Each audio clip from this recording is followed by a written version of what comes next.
It's a breakthrough that could help solve the world's fuel crisis and help the environment at the same time. Those are the claims being made by a Welsh company which has come up with a revolutionary way of making oil from old tyres. Not surprisingly, there are millions of them. In fact, up to 50 million are added to the UK's growing tyre mountain every year. Ian Lang's been given exclusive access to the project. We live in an age of rising oil prices, and as the number of new cars on our roads rockets, so does demand for the fuel to get us all around. But the question is, of course, where's it all going to come from? Well, believe it or not, one of the solutions could be these tyres. There are tens of millions of them, and one Welsh company believes it can turn black rubber into black gold. Around 50 million tyres are added to the growing tyre mountain every year in the UK. That's around 400,000 tonnes, of which 25,000 tonnes originates in Wales.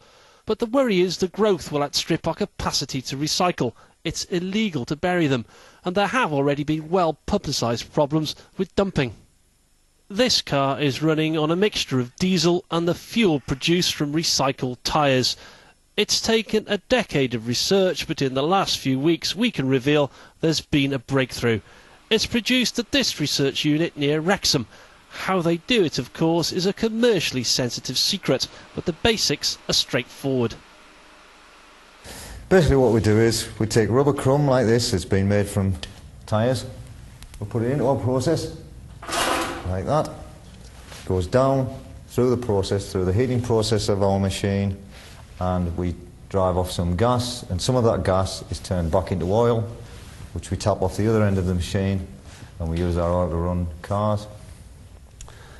Now it takes between 10 and 15 minutes for the process to be completed, and you get this. And you know, it's so new they haven't even got a name for it. But I wanted to put the fuel to the test. So now we're pouring the fuel into the car. So what sort of mix are we using here? That's it. We're using a mix of 25% of our oil against 75% diesel, but we have run the car on 50% of each. So how many tyres would it take to make a litre of this fuel? Well, we get about 2 to 3 litres out of every tyre. That's remarkable. It is, yeah. So the prospects are, you know, they're huge, aren't they?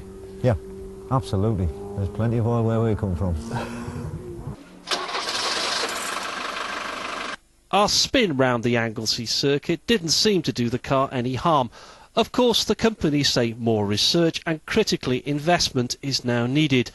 Meanwhile, the car acting as a guinea pig belonged to a scientist from Bangor University. She's part of a scheme helping small companies with expertise. You were confident enough to put this fuel in your own car? I've chemically analysed it for a year, compared it to diesel, and found that it is of a similar composition, but it has got a higher calorific value. So basically you've got more oomph in it, you've got more power. Fundamentally, this will could solve a huge problem. There are millions and millions and millions of tyres. Absolutely, yes. So with the number of old tyres literally going through the roof, ways of reducing this mountain are being welcomed. The concept of turning the tyres back into oil and carbon black and using the oil as a fuel is a really valuable asset that we could use in Wales, and then it would be treated locally in Wales. So thanks to this new venture, the time may come when unwanted tyres like these may indeed become black gold for the Welsh economy. Ian Lang, Wales Tonight.